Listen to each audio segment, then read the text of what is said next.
I guess my task today too is primarily to build curiosity. Because if you're curious about things, you'll go out and search more information about things. Hopefully, I'll stimulate some thoughts. It'll both affirm and maybe challenge your beliefs and mindsets and practices. But the more we do that, the more we can produce high quality sport experiences for everybody in that particular setting. Okay, so I'm going to present a few key challenges in the Australian sports system.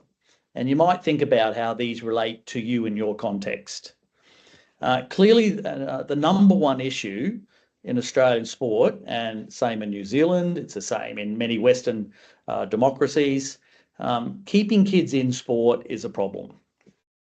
So in the Australian context, peak age participation is between 9 and 11 years of age.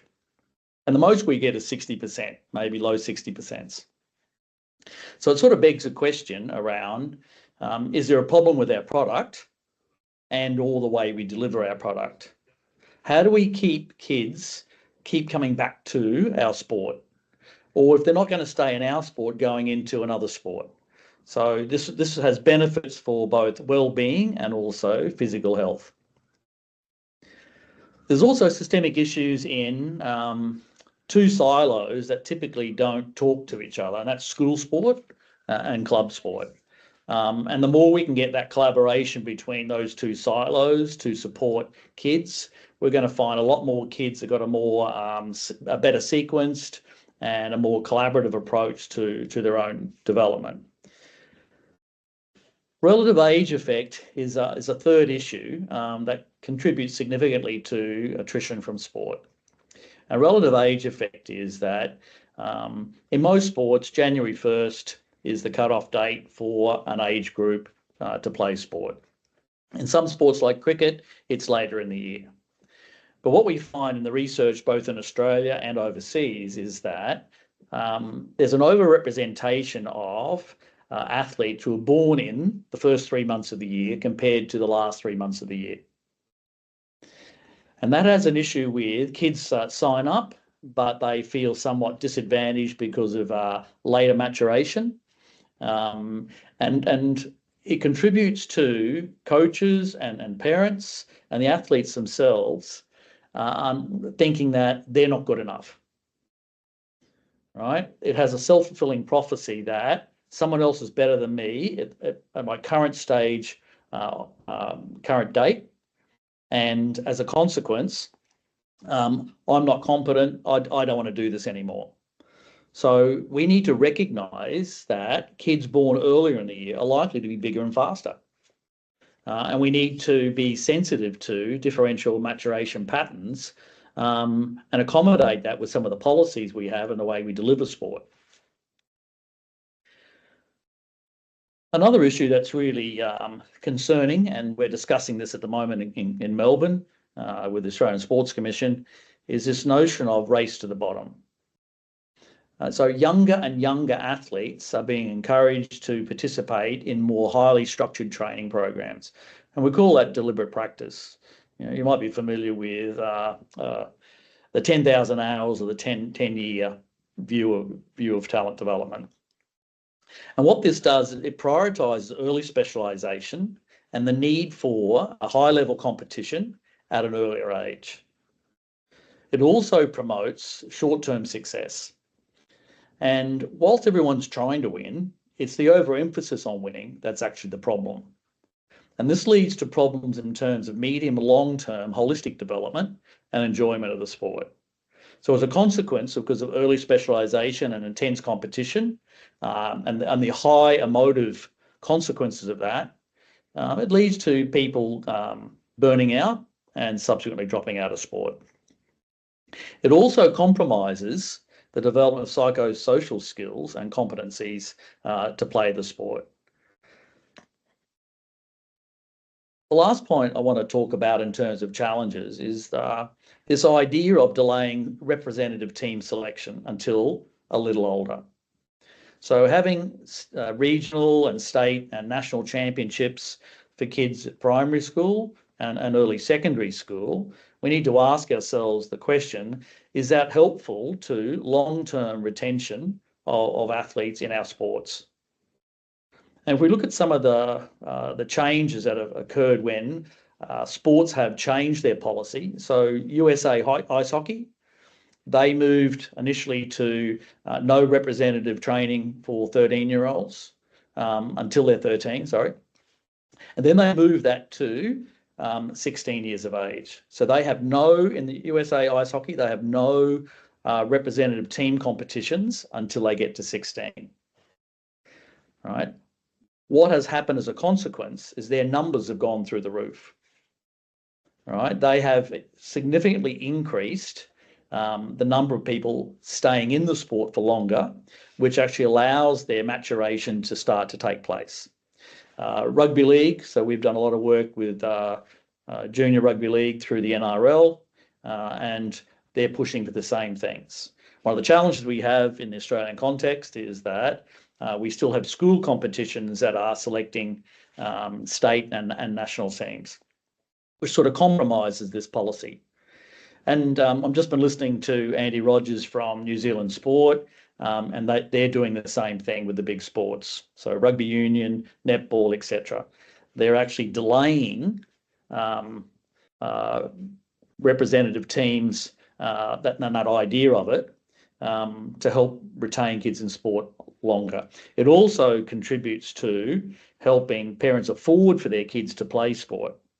Because when you play representative team sport, it does so at a high financial cost. And we can come back and you might have some questions in around some of those key challenges. I put this slide up because I think we've got to keep reminding ourselves why kids play sport.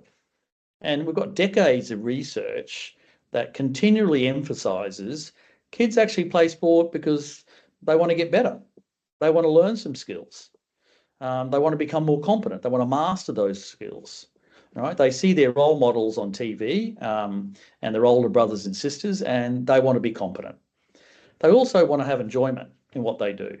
So the activities we design need to be promoting enjoyment. And a fundamental need of people is actually you want to have a sense of belonging. So people play sport, particularly through primary school going into secondary school. They actually are playing the sports because their friends are playing those sports, or they find friends in those sports. So when you think about it, if we're going to think about the young people that we're working with, they want to be more competent, they want to master some skills, they want to have an enjoyable experience, and they want a sense of belonging. If you're coaching and your sports promoting satisfaction of those three things, you're likely to have kids who are going to stay in sport for longer. So I'm always mindful of when I talk about research because it's not always well received, right? But I'm trying to report research that's consistent, and I like to use this language around, well, what can we say with some confidence? Because there is always an outlier. There's always an exception to the rule, right? But the first one is that early success is a weak predictor of adult elite performance. But unfortunately, when we see somebody being significantly better than another same age player, we tend to think that and get images of in our head and perceptions that potentially they're going to go on to be an Olympian or they're going to play professional sport. But the research in Australia, across Europe and North America is that early success is not a strong predictor of whether someone's going to be an elite athlete as an adult. So there's been this push, as I said before, about early specialisation. But early specialisation means that you focus on one or no more than two sports, particularly in childhood, so primary school. And there are some sports where this happens. The evidence is pretty strong that the only sport that there's some evidence to support early specialisation is rhythmic gymnastics. No other sport has any support, empirical support, that's a good way to go. But it's also associated early specialisation with kids dropping out and burning out. It's also associated with people not enjoying their sport as much and sustaining a lot of injuries. And it was just interesting listening to Andy Rogers talk from New Zealand. The insurance companies who have to deal with kids in sport injuries, their data has showed that there's a big upward trend over the last decade of younger kids in childhood sustaining injuries as a consequence of sport, and because of the intensive training and the overemphasis on winning. So if we want kids to stay in sport longer, we actually have to delay specialisation. And that period of starting to specialise and do more deliberate practice, which is, I'll explain a little bit more about that in a minute, the amount of deliberate practice invested after childhood. So now we're talking 13, 14. I'm loath to use numbers because people take them literally.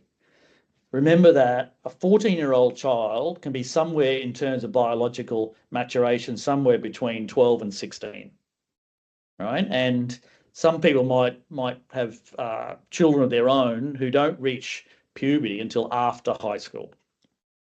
But the amount of deliberate practice invested after childhood is associated with elite performance in adulthood. So it's not to say not to do the deliberate practice. It's about when do you background it and foreground it over the pathway from say 5 years of age to 18. And I'll talk more about that in a minute. The final point I want to add here is that after 40 years of research on talent identification, really the only thing we can say with confidence is the older one is, the better we can predict elite talent. So it begs the question, why do we invest so much money in talent ID when we're probably investing in some of the wrong people?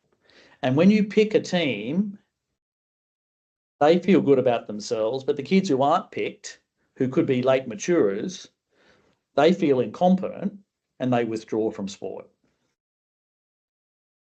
I'm going to talk briefly through this model because it's a model that we've been using with the NRL and where it's changed the way we think about coaching and it's changed the way we're thinking about competitions. So the personal assets framework really looks at three outcomes. If retention is our biggest problem, we need to promote participation, right? You can't get better at things and become more competent if you're not there long enough, right? That's the performance outcome. So participation long enough to actually get better at playing the game. But the other one is, if we want to promote the value proposition of sport, it's about holistic contribution. It's about contribution to a holistic development. So that's both performance and also personal development. Sport is a unique context in which we can develop psychosocial skills in and through sport.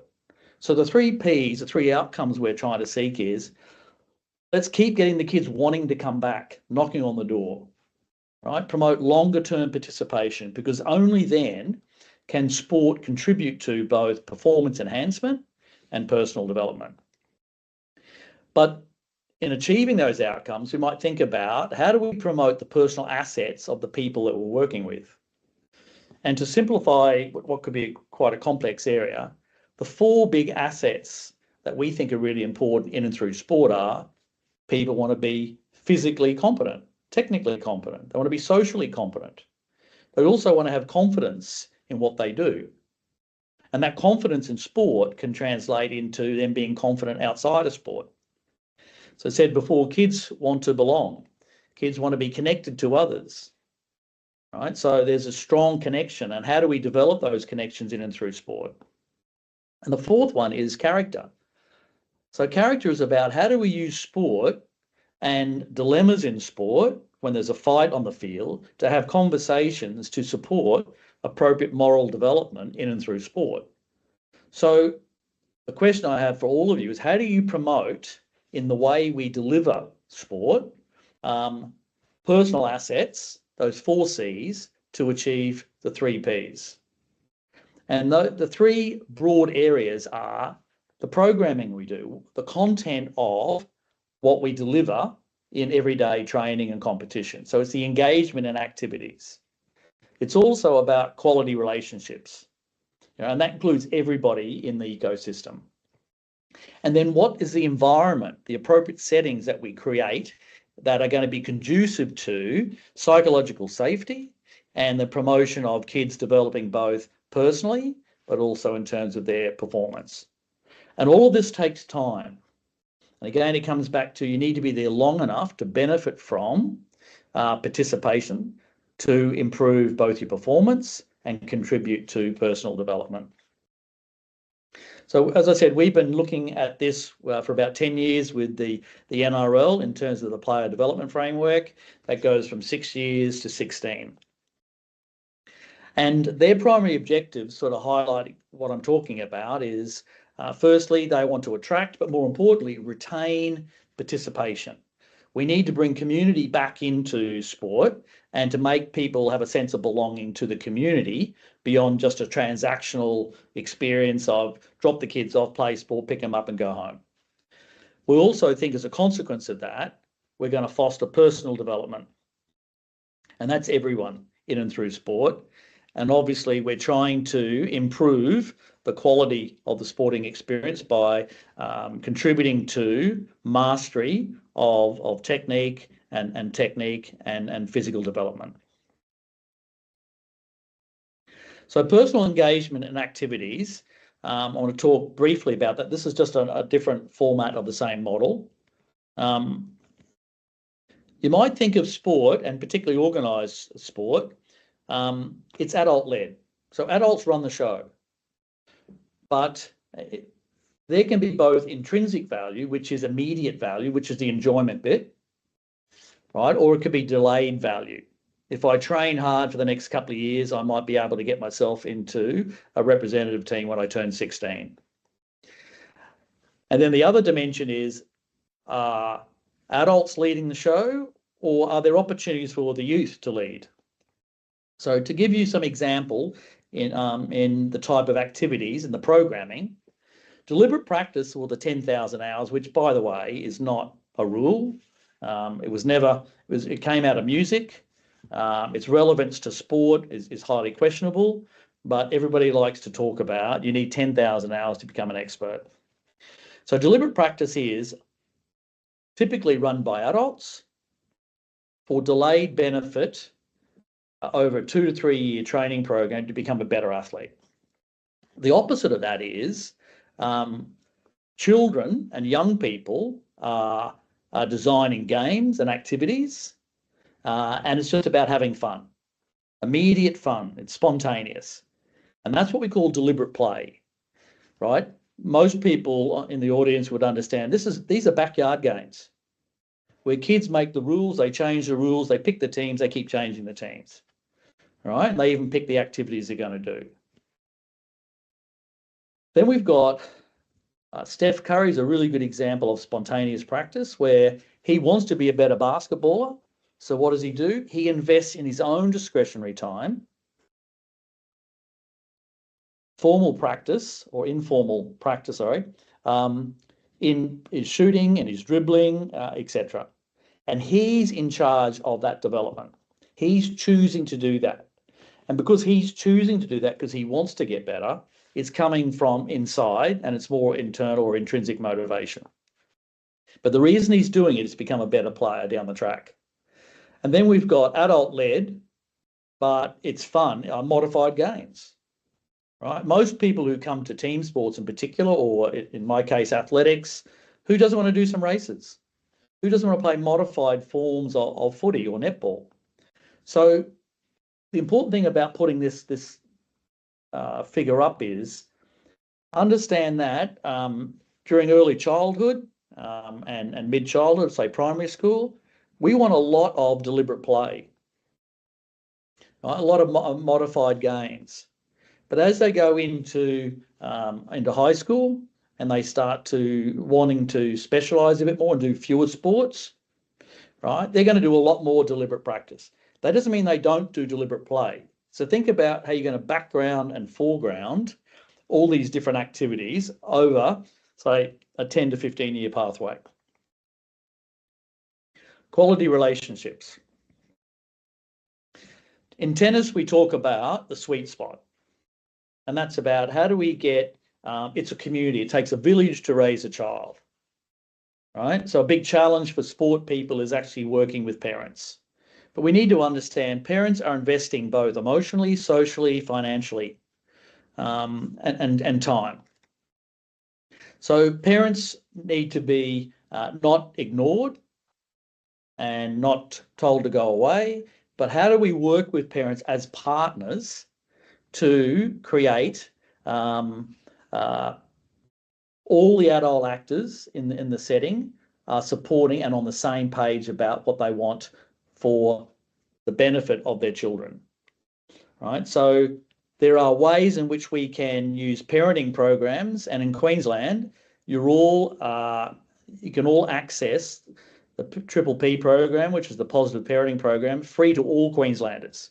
And we've modified that program bespoke to rugby league. And all sports can develop these types of resources to support how do we help parents to be better partners in the journey with their kids in the sporting experience. Appropriate settings. So this is, think about your setting and your context and some of the policies and features of that setting. Let me give some examples. Now, this comes from a paper that we wrote 12 years ago as part of the Australian Sports Commission Junior Sport Framework, in terms of if we're going to nurture positive youth development through sport, which is both physical and personal development, there are some program settings that are absolutely essential. Accessibility, right, is a key thing in terms of kids becoming better. Think about how many hours a coach might spend with players in a season, right? It doesn't add up to a lot. If that kid wants to actually get better, they have to, in their own discretionary time, play other sports and do extra stuff like backyard games to get better. So we need physical access to facilities, but typically in big cities like Brisbane, we tend to lock everything up after hours, right? Schools are a very good example of that. Accessibility is also about the increasing costs associated with playing sport, not to mention additional costs on top of that if you make a representative team. But there should be physical and psychological safety. You know, what are the rules and how do we adapt the rules? Do we, in rugby, do you play 15-man aside for 8-year-olds? Why can't you start with, for example, 7 aside, play 7s, then go to 10s, then go to 15s? Can we just reshape what the sport looks like? We want high quality early engagement because kids are dropping out as early as 10, 11 and 12 years of age. So we need to get that high quality engagement in there and promote a sense of belonging so kids want to come back. And we need to encourage athlete voice. Right? In New Zealand now, they've got kids on going to committee meetings to promote, to propose different ideas about how they might conduct their sport. So netball in New Zealand now, they don't just play on a typical netball court, they play on the beach, they play on water. And these are all ideas that have come from the kids. And the key thing for us is also, how do we get these connections between family, school, and community? And when you have program settings that are supportive of those things, it promotes the personal asset development in young people. And when young people develop these assets, these personal assets, this is our workforce. These are the people who are likely to contribute back to sport, and that's the 5th C.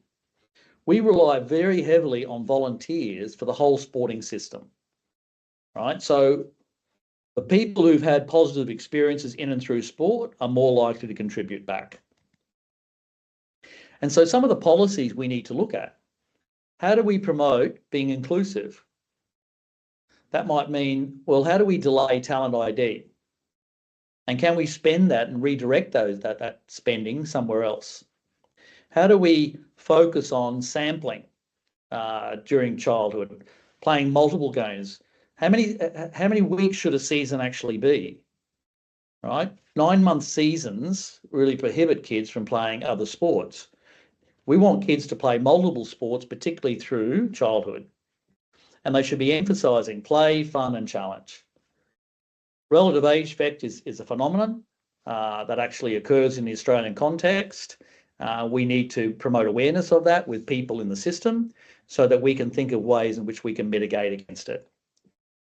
Mastery climate's really about how do we promote an environment where kids are judging that, am I getting better? Is it a self-referenced evaluation, or is it always being promoted as who's the best and who's the worst? So how do we foster internal motivation? I'm choosing in my spare time to invest in becoming a better athlete. And as I said before, that foregrounding and background, there shouldn't be intense training for young kids, right? It's more likely to contribute to injury and burnout and attrition. But how do we gradually scaffold and increase deliberate practice once they get to about 13 or 14 years of age? And then specialised training shouldn't really start till around about 16 years of age. So to promote some questions, I'm interested in, there's this framework that we're using, which is the athlete development model that has the most evidence to support it. How might this structure work for you in your sport, in your setting? Thank you.